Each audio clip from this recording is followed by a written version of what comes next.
The Asia Cup was actually conceived during the 1983 World Cup final.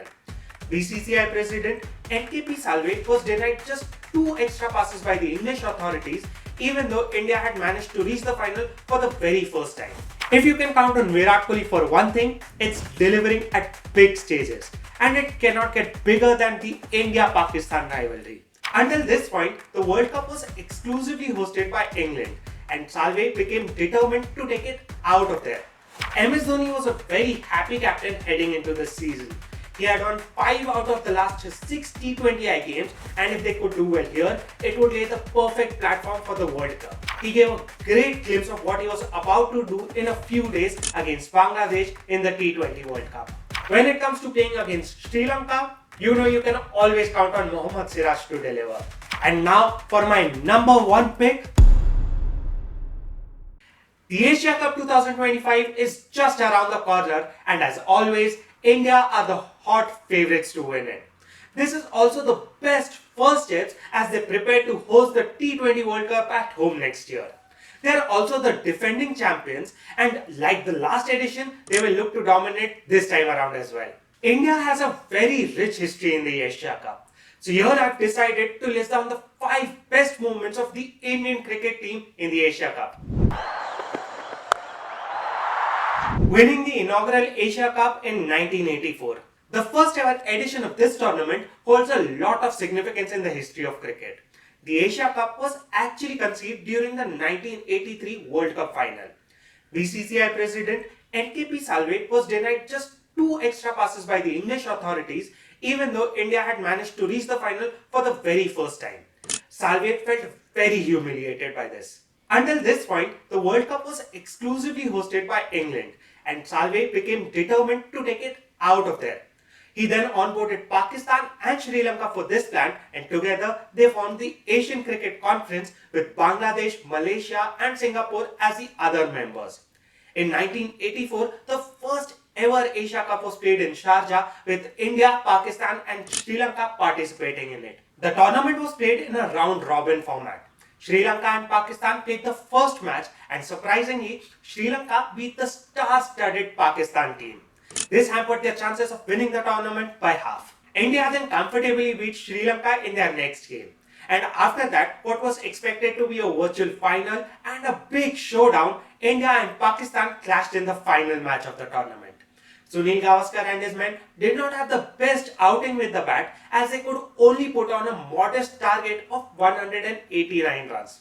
But after that, Roger Binney and Ravi Shastri turned things around completely and helped India win the match by a massive margin of 54 runs. The success and the reception that this tournament got was the perfect foundation for what was about to come. In 1987, the World Cup was eventually moved out of England, and India and Pakistan co-hosted it. Kedar Jadhav's performance in the 2018 final. In the late 2010s, Kedar Jadhav emerged as a great all-rounder option. He was originally a wicket-keeper batter, but India used him brilliantly as a wild-card option. His low-arm sling-style bowling coupled with his varied pace was never easy for any batter to pick. And he got a fair deal of success for a non-bowler as well, picking 27 wickets in his ODI career. In the 2018 final as well, he was very handy with the ball. Bangladesh had gotten off to an excellent start with the bat in the first innings, with Liton Das and Mehdi Hasan scoring 128 runs for the opening stand. Jadhav was brought into the attack in the 21st over, and he did the job immediately. He struck in his very first over. He bowled a fuller delivery, low and slow, and Hasan did not get any elevation because of the lack of bounce, and he handed the catch at covers. While he got another wicket, the star of the night with the ball was Kuldeep Yadav. He got the most important wicket of Liton Das, who had looked amazing throughout his innings and had scored a century as well. He then took 2 more crucial wickets and never allowed Bangladesh to settle in. Thanks to the efforts of the spinners, Bangladesh were restricted to just 222 runs. In the chase, Rohit Sharma got off to a decent start, but the Bangladeshi pacers were on top of their game as they took a couple of early wickets. Dinesh Karthik and MS Dhoni then put on a good partnership to take India's total to 160 runs. But the work was still not done. Kedar Jadhav walked in and played a brilliant cameo. He built important partnerships with Ravindra Jadeja and Bhuvneshwar Kumar to take India through. His all-round performance was very important for India to win this match. India's unbeaten run in 2016. The Asia Cup was played in the T20 format for the very first time in 2016, and this tournament was very important from India's point of view. They were set to host the T20 World Cup in just a few days, and this tournament was the perfect build-up for it.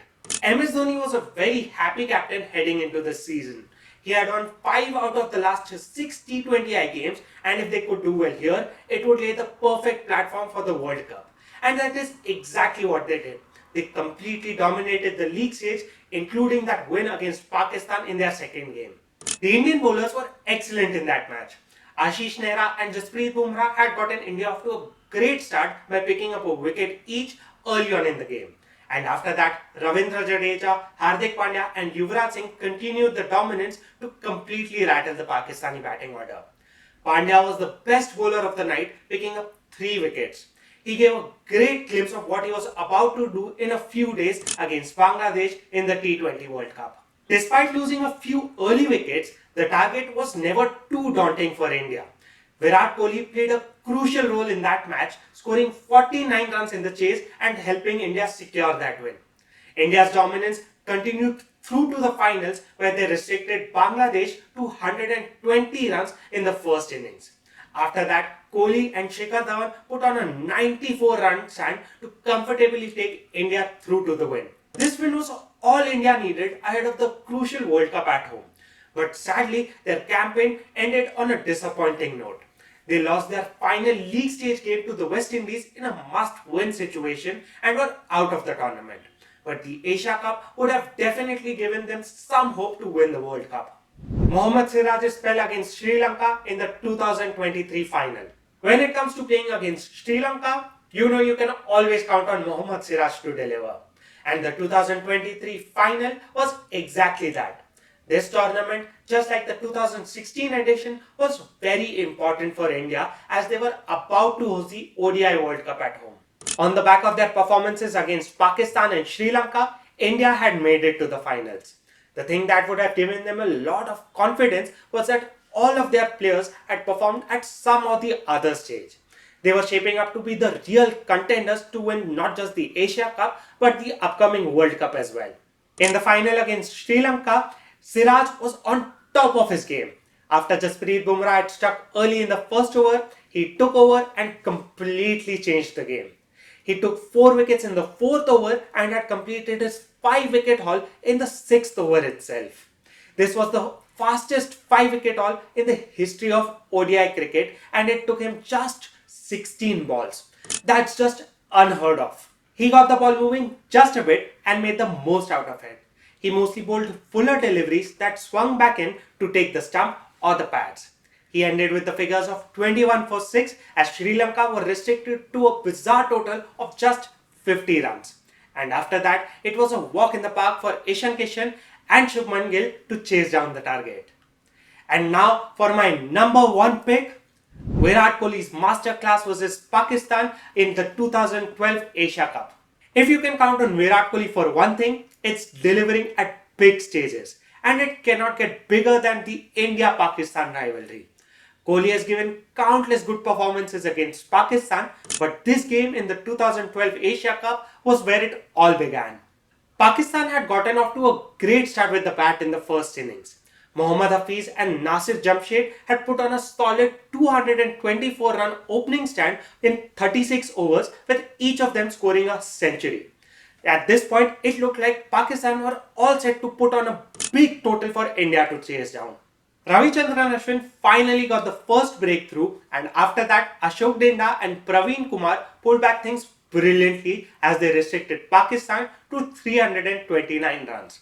This was still a big total, but it was a much better place for India to be in considering how many runs they had conceded early on in the innings. Coming into chase, India's problems continued as Gautam Gambhir lost his wicket on the second ball itself. And then walked in Virat Kohli, and along with Sachin Tendulkar, he got India out of trouble. These two steadied the innings, kept the runs flowing and scored occasional boundaries as well. Each of them scored a half century in their 133-run partnership. After Tendulkar's wicket, Virat Kohli switched on the attacking mode and played some of the most classic shots. In his innings, he scored 22 boundaries, and along with Rohit Sharma, he was very quick between the wickets as well. Their 172-run partnership almost sealed the game, but while Virat could not stay off to finish the game, his innings was surely one of the finest that he has ever played. So that was the video, guys. What are your favorite moments in the Asia Cup? Let me know your thoughts in the comments below. And if you've enjoyed this breakdown, don't forget to like, share and subscribe to Beyond Stumps. I'll catch you in the next one.